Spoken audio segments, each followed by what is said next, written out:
Written by me, Mark Niewland. Illustrated by Joshua Rosa. Dedication.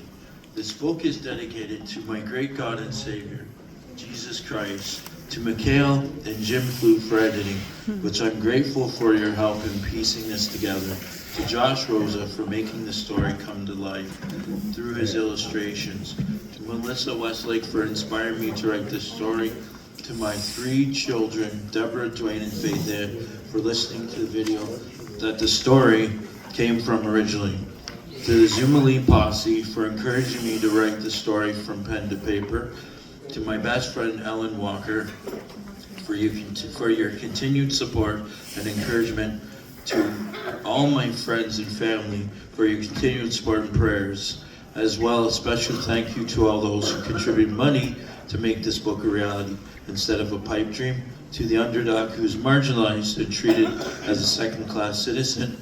As well, this book is dedicated to Trinetta, Ray, and Rose. Sorry.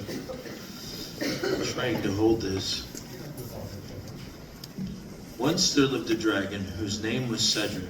Now some dragons are big and others are very big, but Cedric was different. He was no bigger than the size of a mouse. His older brother Bobby was a real dragon, not just strong and fierce, but also skilled at dragon games and popular with his many friends.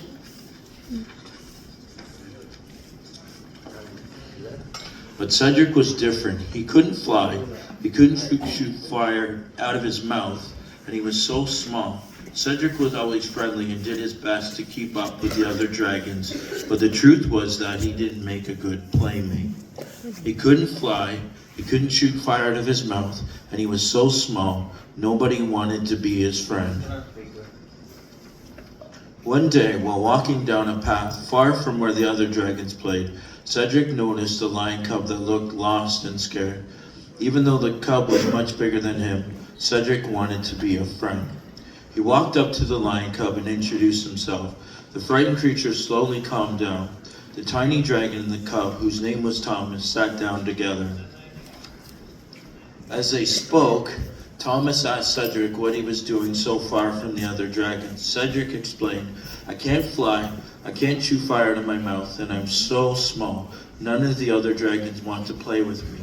Thomas listened and he looked sad as well. "I feel the same way, Cedric," he responded. "I want to be like my brothers and sisters who are bigger than me, but I can't run fast, I'm clumsy and I have small paws, so I can't catch anything." The cub continued, "The bigger cubs don't ask me to join in games with them because they know I won't be any good. They think I'm happy just reading my books all alone, but I'm not happy, Cedric. No one wants to be my friend." So Cedric and Thomas looked up at each other and decided right there that they would be each other's friend. They spent much time together, and the next day, Cedric never gave up trying to make friends with other dragons, and Thomas never stopped trying to catch up to the older lion cubs, but they were both very happy that they had each other. Thomas was always a bit slow and clumsy, but as the months went by, Thomas did grow. His paws grew, his bravery grew, even his voice grew. Soon he was able to start hunting with the big cubs. Cedric did not change. He still couldn't fly, he still couldn't shoot fire out of his mouth, and he was still so small, but they were the best of friends and Cedric was happy. One day they found themselves walking in the shade along the old path, close to the place they had first met. Thomas had just jumped off to the side of the path, showing Cedric how to hunt, when a loud snap was heard. Thomas cried out and struggled frantically. His foot had been caught in a hunter's trap. In despair, he begged Cedric to help. The tiny dragon strained to open the trap, but it was useless. "I'm so sorry, Thomas," he moaned. "I'm not much of a friend.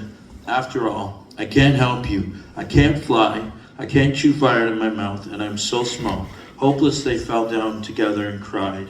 Suddenly there was a bright burst of flame. Cedric's sobbing had caused the blast of fire.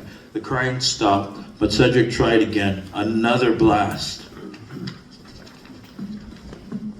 Eagerly, Cedric faced the spring holding the trap shut and let out as much fire as he could. The metal started to heat up and glow. Cedric worked hard, giving as much fire as he could. Finally, the spring melted, opening the trap. Thomas was free. Soon a whole variety of creatures were gasping at the melted trap. Before long, both the dragons and lions had heard the full story of what had happened. Cedric was a hero. The other dragons started to treat Cedric differently.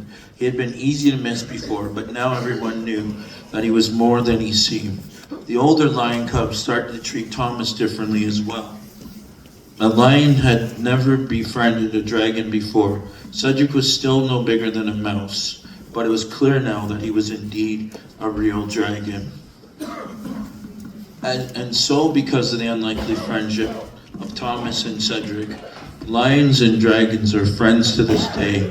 Lions join in the dragon games, and sometimes will even go for a ride on a dragon's back.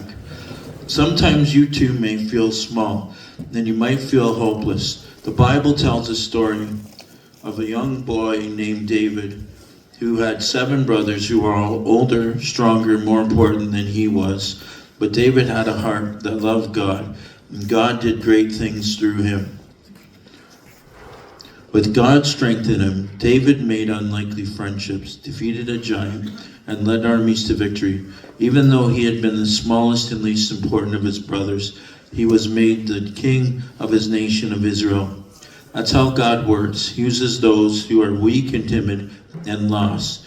He uses small fellows like Cedric the dragon, Thomas the lion cub, and the boy David. God gives them his strength and uses them to build a new and better world. And the last page, this tale is about 2 animals who bond. They find out who in the Bible they're connected with. Now I'm noticing it on here, well, I don't know where there we go. The one in the library, all the spelling mistakes have been changed. Unfortunately, Jim Flute's name was missed in the dedication. But in this one that you get to see, his name was there. So I'm glad that this one had his name and that I wasn't reading it and people are like, okay, where's Jim Flute? How come his name's not in here? But he was there. He actually had put in the part about David. I had David and Moses in the original story that started off as a freestyle video that God gave me the words to say. So, anyways, this has been the story.